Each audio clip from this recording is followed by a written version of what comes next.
Hi and hello everyone. तो जैसा कि आप लोग को पता होगा, आज हमें पता चल चुका है कि हमारी ऑल इंडिया कोटा की काउंसलिंग कब से स्टार्ट हो रही है, हमारी स्टेट काउंसलिंग कब से स्टार्ट हो रही है। वैसे स्टेट काउंसलिंग का मतलब ऑल इंडिया वालों ने तो बता दिया कि ये डेट्स रहेंगी, लेकिन हमें स्टेट का पता चलेगा हमारे CGDME की तरफ से। लेकिन उस डेट्स के दौरान जो उन्होंने दी हुई है, उस डेट्स के दौरान हमारे रजिस्ट्रेशन स्टार्ट हो जाएंगे। तो पूरी इन्फॉर्मेशन इस वीडियो के माध्यम से आपको दी जाएगी, सब कुछ बताया जाएगा। आपको ऑल इंडिया कोटा की काउंसलिंग में पार्टिसिपेट करना है कि नहीं करना है, अगर JNM रायपुर चाहिए तो ऑल इंडिया कोटा से कितने कट ऑफ पे मिल सकता है, एम्स रायपुर का कट ऑफ क्या जा सकता है, सभी इन्फॉर्मेशन इस वीडियो के माध्यम से दी जाएंगी। इसलिए इस वीडियो को जरूर पूरा देखिएगा, आपको हर एक चीज की आपकी क्लियर हो जाएगी। तो सबसे पहले हम बात करते हैं कि ऑल इंडिया कोटा की काउंसलिंग जो 4 अगस्त से स्टार्ट हो रही है वो कब तक चलेगी और कब तक उसके रजिस्ट्रेशन होंगे। तो जैसा कि आप लोग जानते होंगे, ऑल इंडिया कोटा की जो काउंसलिंग स्टार्ट हो रही है, और याद रखिए स्टेट काउंसलिंग में पार्टिसिपेट करने के लिए ऑल इंडिया कोटा की काउंसलिंग में पार्टिसिपेट करना अनिवार्य नहीं है। आप हो सकता है कि ऑल इंडिया कोटा की काउंसलिंग में पार्टिसिपेट ना करो और स्टेट की काउंसलिंग पार्टिसिपेट कर लो। मैं बता दूंगा आपको स्टेट की काउंसलिंग में आपको कब पार्टिसिपेट करना और ऑल इंडिया कोटा की काउंसलिंग में आपको कब पार्टिसिपेट करना, सब कुछ इस वीडियो के माध्यम से बताया जाएगा। क्या पैसा लगेगा, कितना पैसा लगेगा, कब रिफंड होगा, वो पैसा कब होगा, हर चीज बताई जाएगी। सबसे पहले मैं आपको बता दूं, हमारे जो ऑल इंडिया कोटा के रजिस्ट्रेशन स्टार्ट हो रहे हैं वो 4 अगस्त से हो रहे हैं और ये 12 अगस्त तक चलेंगे। फिर चॉइस फिलिंग चलेगी 4 अगस्त से लेकर 13 अगस्त तक। मतलब आप सबसे पहले पेमेंट करेंगे, पेमेंट करने के बाद आपको चॉइस फिलिंग का ऑप्शन अनलॉक हो जाएगा, आप वहां पे चॉइस फिलिंग करेंगे। ठीक है, उसकी जो अलॉटमेंट लिस्ट आएगी कि आपको कौन सा कॉलेज मिला कि नहीं मिला, वो आएगी 17 अगस्त को। 17 अगस्त को हमारी अलॉटमेंट लिस्ट आ जाएगी। ठीक है, इसमें आपको अगर कॉलेज मिल जाता है तो क्या करना है, नहीं मिलता है तो क्या करना है। इस बार उन्होंने एक चीज नहीं की है। पहले क्या होता था कि अगर आपको फर्स्ट राउंड में कॉलेज मिल गया तो अगर आप अपग्रेड कराना भी चाहते तो भी आपको फिजिकली जाके कॉलेज में रिपोर्ट करना होता था, जो कॉलेज आपको मिलता था। इस बार आपको फिजिकली रिपोर्ट करने की आवश्यकता नहीं है, आप ऑनलाइन के माध्यम से अपने घर पे बैठ के एक ऑप्शन चूज कर सकते हैं। अगर आप अपग्रेड में जाना चाहते हैं, आपको फर्स्ट राउंड में जो कॉलेज मिला, अगर आप चाहते हैं कि वो नहीं चाहिए आपको, तो आपको कुछ नहीं करना, आप घर में बैठ के एक फ्लोट करके ऑप्शन होगा, उसको आप कर दीजिए। तो आपको वहां पे डॉक्यूमेंट अपलोड करने पड़ेंगे और इस केस में आपको फिजिकली वहां नहीं जाना पड़ेगा। लेकिन याद रखिए फर्स्ट राउंड में जो आपको कॉलेज मिला है, अगर आप उसको नहीं लेते हैं, अपग्रेड के लिए जाते हैं, तो फिर बाद में फर्दर राउंड की काउंसलिंग में वो नहीं मिलेगा, लेकिन वो कॉलेज रहेगा। अगर अपग्रेड हो जाएगा तो वो कॉलेज नहीं मिलेगा, और अपग्रेड नहीं हुआ तो वो तो आपके पास रहेगा ही रहेगा।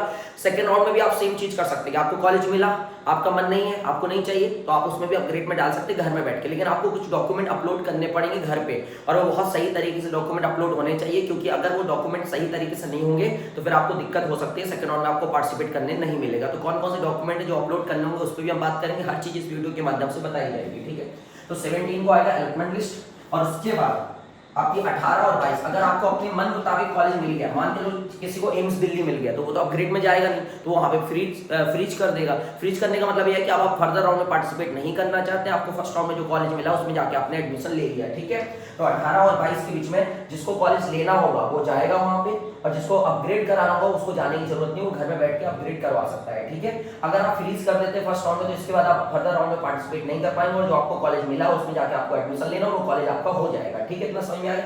अगर आपको फर्स्ट राउंड में जो कॉलेज मिला आपको पसंद नहीं आता है, कोई दिक्कत नहीं, आप उसको फ्लोट कीजिए और फिर सेकंड राउंड में फिर से चॉइस फिलिंग कीजिए, अपग्रेड कीजिए। अगर सेकंड राउंड में कॉलेज मिला, अच्छी बात है, नहीं मिला तो भी कोई दिक्कत नहीं, थर्ड राउंड में भी आप चॉइस फिलिंग कर सकते हो। और सेकंड राउंड में अगर कॉलेज मिला आपको और आपने नहीं लिया तो आप कोई अपग्रेड उसमें भी करवा सकते हैं। लेकिन हाँ, अगर थर्ड राउंड में आपको कॉलेज मिला तो या तो अब आपके पास वही ऑप्शन, या तो आप उसको ले लो या तो फिर आप छोड़ दो। अगर आप छोड़ दिए तो आपकी जो सिक्योरिटी अमाउंट है जो आप दे रहे हैं वो वापस नहीं होगी, साथ ही साथ फर्दर राउंड में पार्टिसिपेट नहीं कर पाएंगे। ठीक है, इस चीज का ध्यान रखिएगा।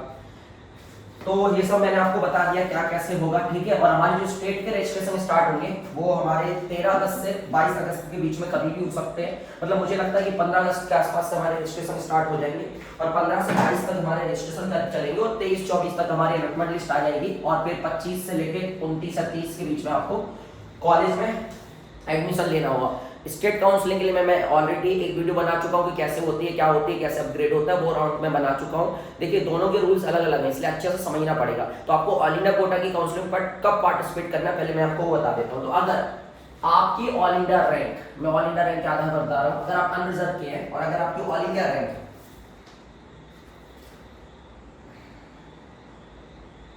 12,000 से कम है, तभी आपको ऑल इंडिया कोटा में पार्टिसिपेट करना चाहिए, क्योंकि 12,000 से अच्छी रैंक होने पर ही तुम्हें JNM रायपुर से अच्छे कॉलेज मिलेंगे, और JNM रायपुर भी तुम्हें 10,000 रैंक में मिलता है, यह ध्यान रखिए। 10,000 11,000 तक अगर आपका ऑल इंडिया रैंक है तो आपको JNM रायपुर सेकंड राउंड तक आराम से मिल जाएगा।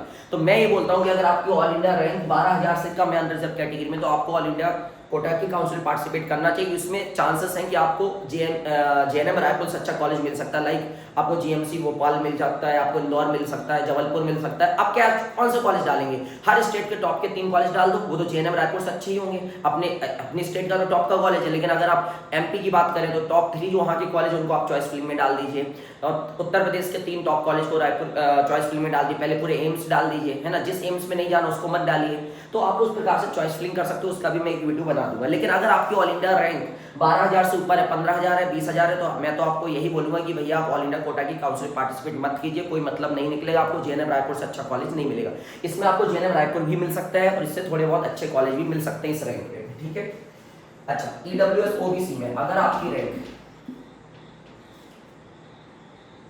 मतलब 15,000 ले लीजिए, 14,000 ले लीजिए, 14,000 है, इससे कम है तो ही आपको ऑल इंडिया कोटा की काउंसिल पार्टिसिपेट करना चाहिए।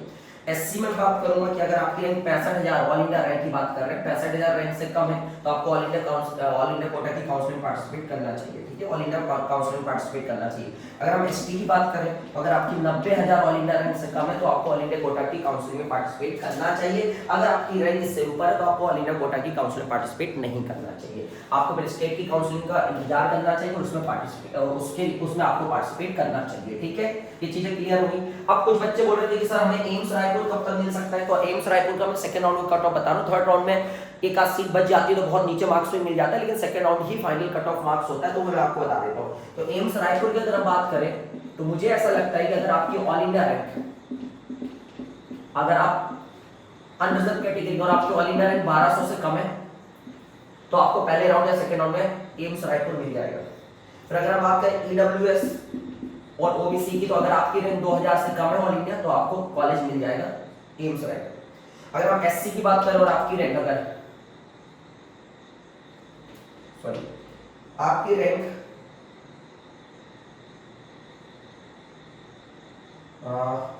एससी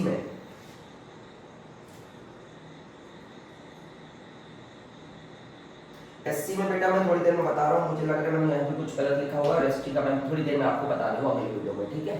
ऐसे मैं कुछ भी नहीं बोल सकता हूँ, उसमें मुझे सही समझ में नहीं आ रहा है, इसलिए मैं ऐसे कुछ भी नहीं बोलूंगा, ठीक है। और जेएनएम रायपुर तो मैंने आपको बता दिया है कि कहाँ तक मिल सकता है, ऑल इंडिया कोटा से 10,000 12,000 रैंक तक मिल सकता है, तभी आपको ऑल इंडिया कोटा की काउंसिलिंग में पार्टिसिपेट करना चाहिए। एससी में देखते हैं इसको, है ना।